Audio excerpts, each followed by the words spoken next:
Hold on, I messed up. Hey, everybody, there we are. Hi there. Every time I do it right. I mean, we're just professionals here. You can tell we get paid the big bucks. Right. You don't get paid anything.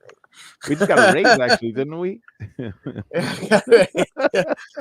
We are the Jedi Archives. If you don't know, we review Star Wars comic books, sometimes Star Wars books, sometimes Star Wars shows, but mainly Star Wars comic every other week, and try to get to you as much as we can.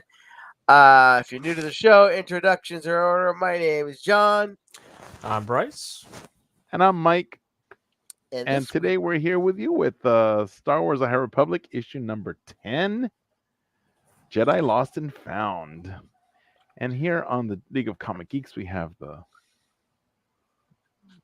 cover that we can see here. So it says Jedi Lost and Found, the team-shattering finale of the current blistering run, a choice given and a decision made with terrifying consequences. You know, I didn't read the crawl for the last issue, but I'll read the crawl for this one. So here we have issue number 10, which is the last one of this run for phase 3 of the High Republic 2024 season, and it's called The Hunted. Chapter 6, Jedi Lost and Found. Disaster struck when Keeve Trennis and her crew encountered Baron Bulin in the heart of the occlusion zone.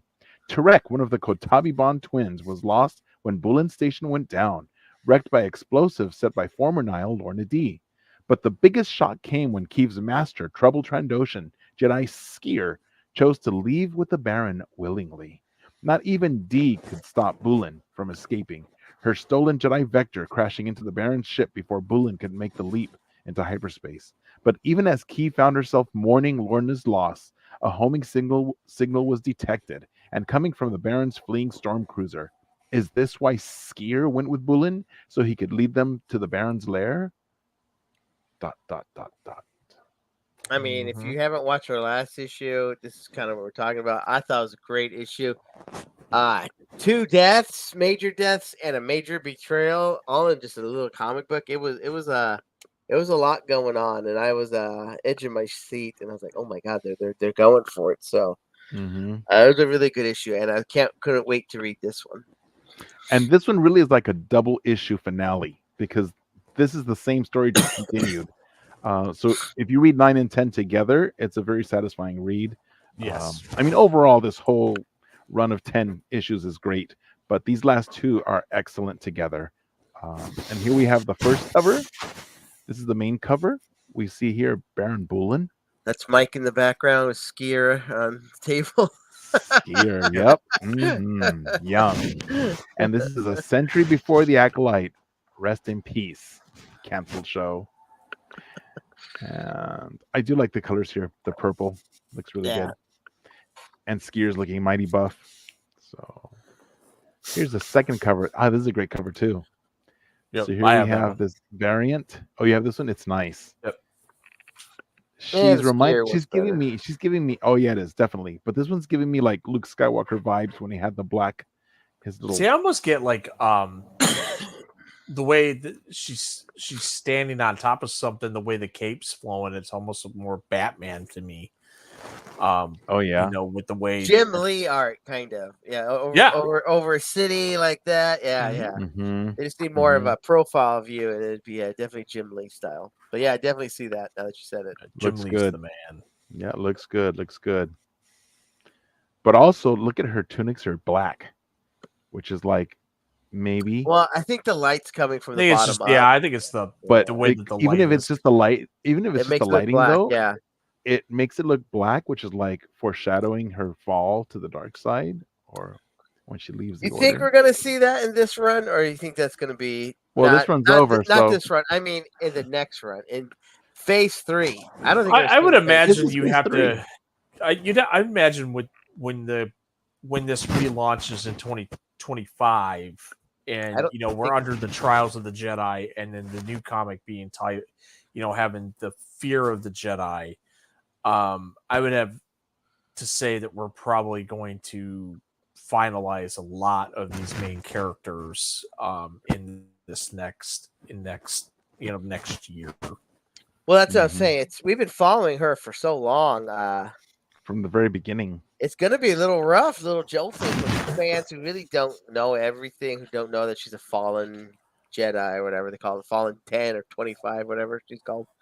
I think it's 20. The Fallen 20, yeah. She's the first of the Fallen 20. It's just kind of we don't really know that, so it's gonna be a little jarring if you're reading all these series at the end of the last book of the last series in Phase 3, she goes dark side, or it's not maybe not dark side, but steps away like Ahsoka. It's gonna be a little jarring. So that's why I'm not sure if they're gonna put that in this Phase 3 or if that's gonna be outside Phase 3. Kind of. I should say that the Lost 20 is what they're the Lost 20. Yeah. So But, the characters in this issue are Keeve Trennis, Bulin, Surrett, Q4, Lorna D. Spoiler alert. Orbelin, Skier, Tarek. Another spoiler alert with Surrett up there.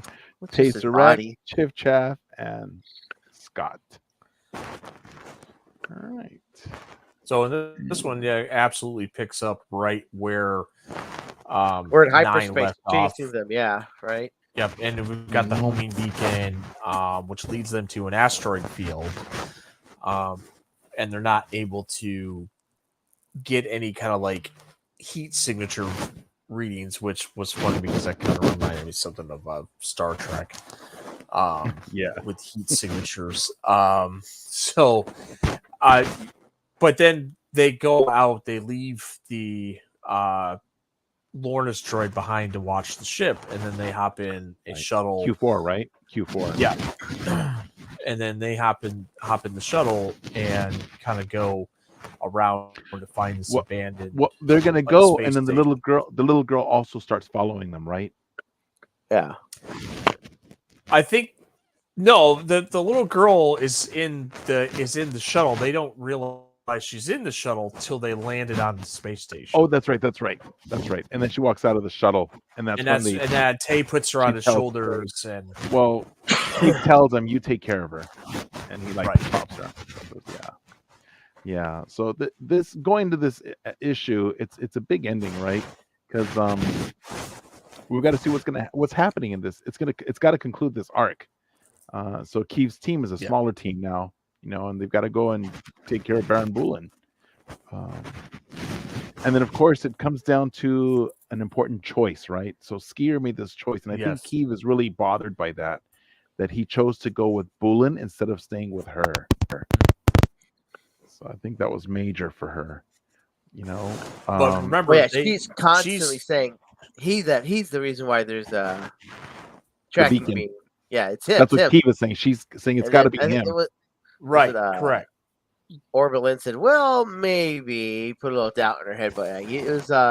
She was like, "Oh, that's why," and it made sense because you think everybody else is dead, and he's the only one alive on it. And then we get the big page reveal, where Lorna and Tarek are there. They're sipping lemonade with their feet up, waiting on them. Hey, what's up? Where you guys? Yeah, good she says what took you so long, and so then we realized it was Lorna. It is funny because you see Tarek and his face is like turned. He's got like mechanical parts, and you can just tell. Probably my first, but I'm over this. He's just like, I'm over this. Yeah, no, he definitely had it.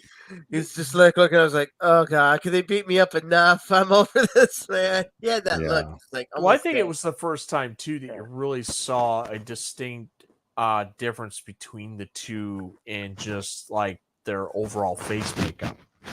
Yeah. They look different. They look different. Absolutely do not look like how they used to do it. You would just go, okay, who's who until they dialogue identical on the thing. Like you didn't know, but there's now a distinct difference. Like they are becoming individuals versus the we. Yeah, versus they. Mm-hmm. Yeah. Although Lorna D still refers to them as they, but they're much more individualized. Well, that's when Sarek talks to Tarek and say, "Hey, I can't feel you anymore." And he spills. He's like, he says, "I needed a break. Like I needed to step. I need to shut myself off. I need to be my own person." And so that was a little. But even Tarek asked him, "How did you do that?" And he says, "I've known how to do it for a while, and it's something I've been thinking about for a while." like we said earlier, it's kind of like when your longtime spouse, boyfriend, whatever, girlfriend says, "You know what? I've been thinking about this for a while. It's time for a breakup." And that's what I got out of it. I was like, wow, it's almost like they're breaking up, man. They needed their own individual thing. I mean, they're siblings, so they've been together forever. So yeah, it does, Well, at a point it's you want to be yourself. So yeah. I mean, there's times like yeah, I kind of looked at it too. Is like when you have like the conjoined twins that decide one day like I need to be that physically separated because it's the same thing there. They share one consciousness, and this is now, even though they're two separate entities as far as the physical form, but they share one conscious. But it kind of reminded me of like when conjoined twins that are able to separate physically are decide to do that after a long time actually literally being attached.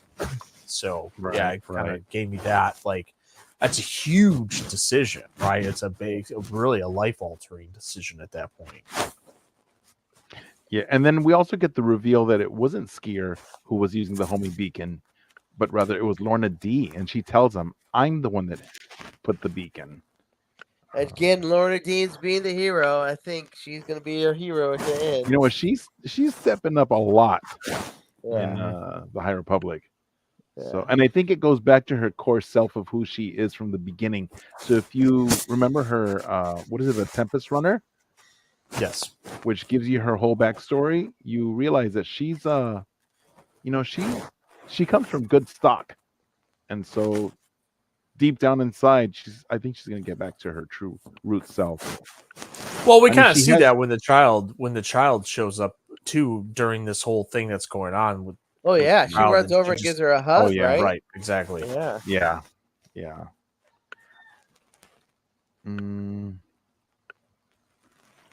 Oh, and then they finally decide that Lorna tells them that the reason why she's still alive is because when she did eject, it was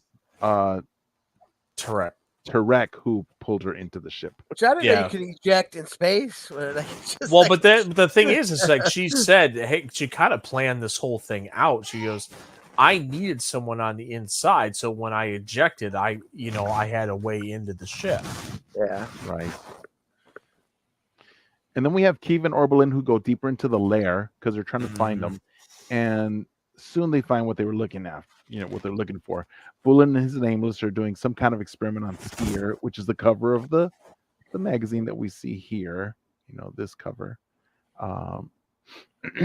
So we see that Bullen's experimenting on him, and it's confusing because she thought, wait a minute, are they friends or not? It's a little bit. I wasn't really sure, but he did go willingly, but we don't know why. And then yet he's experimenting on him, so it's a little confusing. Well, and he's willing to have the Nameless attached to him, as we could see, right? Because he does the Palpatine, right? Do it. He does. And then the artwork is fantastic here. I think it's really great. So Jim Toe did a really great job here. The colors are excellent. I love that purple hue, and it does capture that mad scientist vibe. That's pretty cool. And then that you still have that Nameless with no head, right? Which is like like headless horse. Correct. It's it's funny. I mean, it's funny, but it's not. It's kind of creepy. Well, when we see Keeve jump into action when she sees this, and that's when Skier like breaks the chains and then like takes that Nameless and throws it against the wall. He goes, "That's not part of our deal." Oh, right, because he still doesn't want her to get hurt. Correct. Yes. So that was then there was a whole conflict where basically Baron Bullen looked at him and said, "Hey, you have a choice. You can choose to not be connected to the Force again, basically save Keeve, or you can let this happen and we can continue with what we're doing." And that's where it was like, he goes, "Well, do what you must, Baron." And I was like, what? I'm like, no way do we lose Keeve right here. I know. I mean, I think Keeve was like, what? She couldn't believe it either. And you saw that when when Skier made that choice, he was like, no, it can't be. But you know what? Right. It must be really like a drug addict, I'm thinking, being very addicted to the Force. And Skier wants it that bad. That's what I was thinking. He really wants to Yeah, have the it's Force possible. back. So, Yeah. like an addict is not themselves at that moment. So Right. maybe he's been so overtaken that, he needs to have the Force because all his life he's at it. And then to be Right. stripped of it, he's just like, oh, I can't live without it. He needs that hit. And so he does. He agrees to go. He chooses Bulin. And Kiva's like crushed. And then, of course, the Nameless, once he made that choice, Bulin's like, yeah, I knew it. So he sets the Nameless off on her and it's on top of her. She's starting to calcify, right? In that panel, you saw her face turning gray, that shriek, hooray, hooray. And I thought that's it for Keeve, but of course, spoiler alert, we know that's not true because they're all on the cover with Helnaka. So, but then Bulin gives Skier like an ultimatum. It's like, "Who are you?" And he pretty much Is that what he said? Something like pretty that. much, yeah. and then he chooses himself. He chooses himself. Right. Skier does. So he lays down the table. Yeah, and then he makes a bold move and snatches the control device off Barrowland's head and turns the Nameless onto him. Which we saw a few issues ago that they can feed on regular people. Yeah. I mean, they're monsters. They can still do that. Yeah. They still have teeth. It was a good callback because if we didn't see that the first time, it would have made sense this time. So right, because remember it was attacking Lorna D originally. Yeah. Yep. And so we know that they can just. Yeah, that was issue 8, right? Issue 8 is when. Yes. Is when that happened. Mm-hmm. So I like how everything is building up. The story writing in this series is some really good Star Wars story writing. We need some good writing like this for our TV shows. It's great writing, and like I said, I've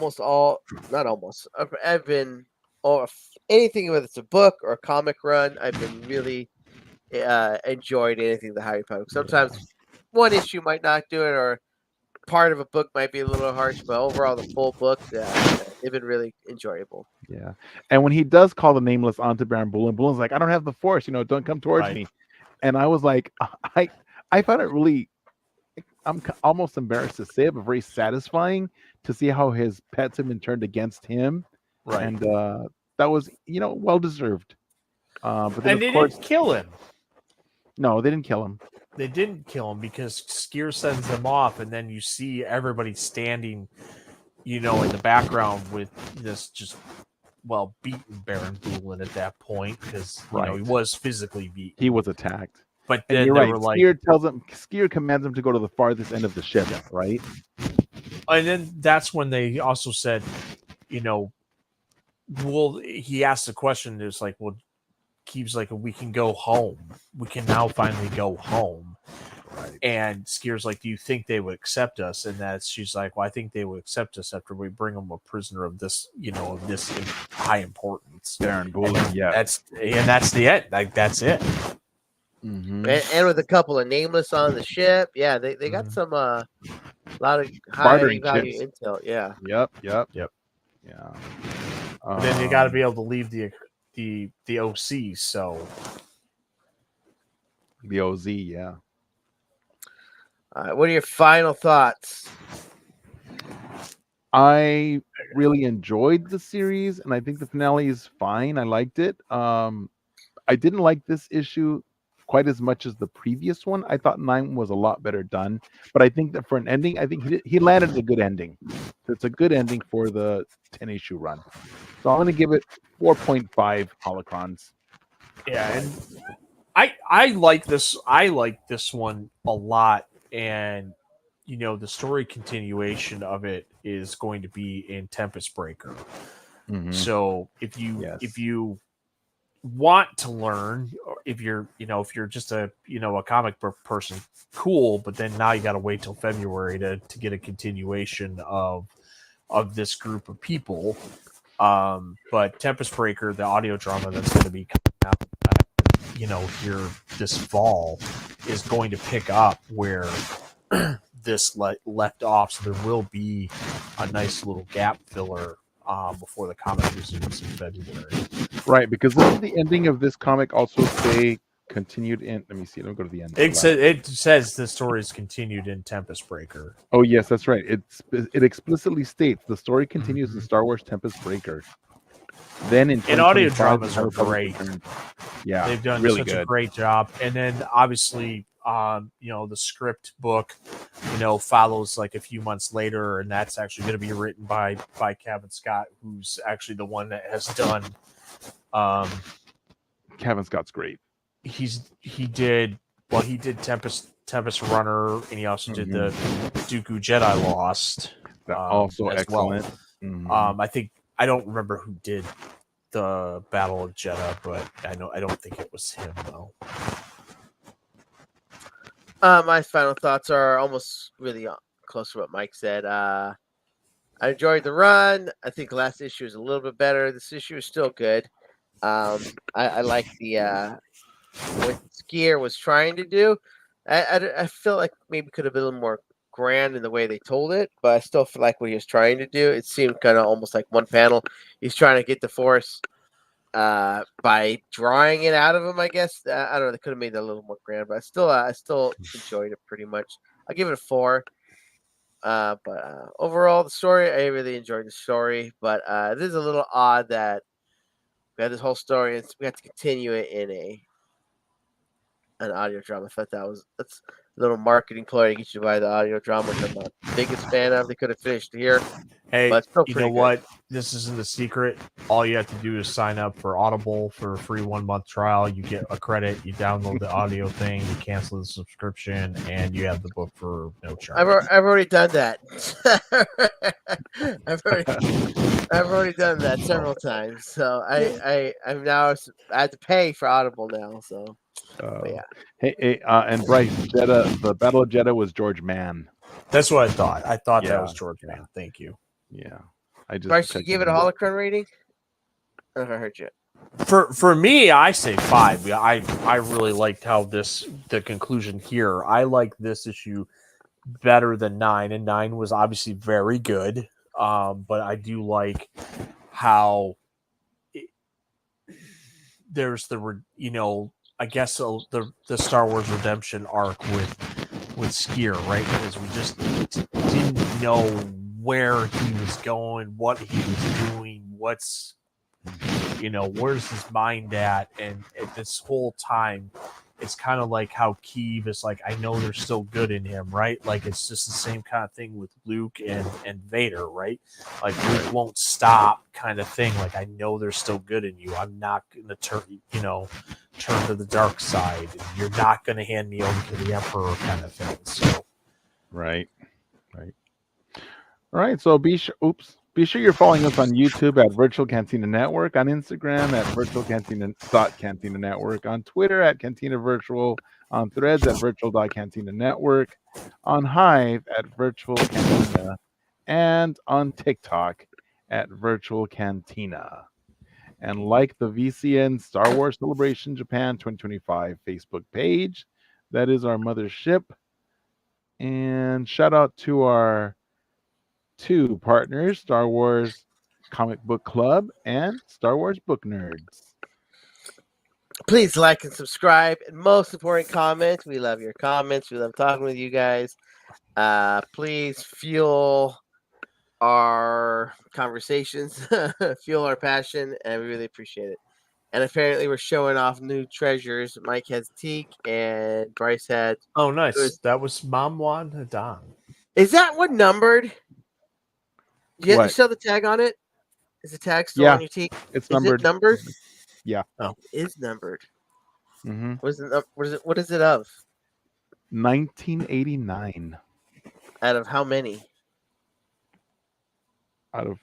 It says. I think it's out of 2000. So you almost got the end. Yeah. Well, because it was only the leftovers. It was only leftovers they took over to Disneyland from D23. Oh, so I didn't know they were numbered, and I bought one. So I want to go back and 2000 is a pretty limited. So they had merchandise from the Ewok movies at D23. Yes, they had these blind boxes, and never before released Toecat, which I Toecat is cool because our friend of the show, Margot Apostolos, played Toecat in the Ewok movies, and so I got her one, which is cool because I bought 6, and then I had 5, but one was a repeat, which was the Toecat, which is good because I can give it to her. And then Kareen went with me, and she got one, and I got one, but she told me pick it for me because I'm going to give it to you. So I picked hers, and it was the one I was missing, which was I was trying to steal Jonathan's from him because it was the one I needed was I was going to trade him too, but he couldn't wait. The only Nice. one I need is Wicket, and he said he had a double Wicket. Yeah. They So couldn't contain himself. You need Wicked. I have Wicked. That's what I Wicket, said. Wicket. You said I have this. All I right. said, oh, Wicket's the only one I need. Well, thank you guys for tuning in. No, they want to hear us bicker about Disney merch. All right. Well, may the force be with you, and live long and prosper. Bye-bye.